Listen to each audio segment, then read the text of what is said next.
Tumulak na patungong Japan si pambansang kamao Manny Pacquiao para sa bid natin na dito ganapin sa bansa ang 2019 FIBA World Cup. May ulat on the spot si Mav Gonzalez. Mav? Connie, kaninang alas 9 ng umaga, umalis na ng bansa si pambansang kamao Manny Pacquiao papuntang Tokyo, Japan. Kasama siya sa delegasyon ng Pilipinas para sa 2019 FIBA World Cup bid natin.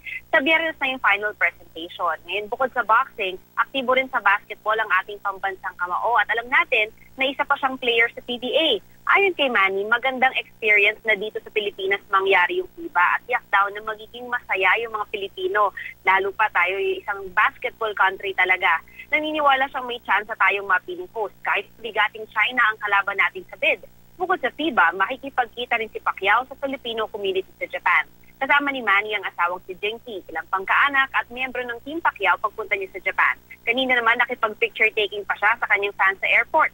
Samantala, may lumabas na isa raw dun sa una senatorial vote si Manny. Pero ang sabi niya sa atin, hindi pa raw siya nakakapagdesisyon kung tatakbo siya sa election 2016. Connie?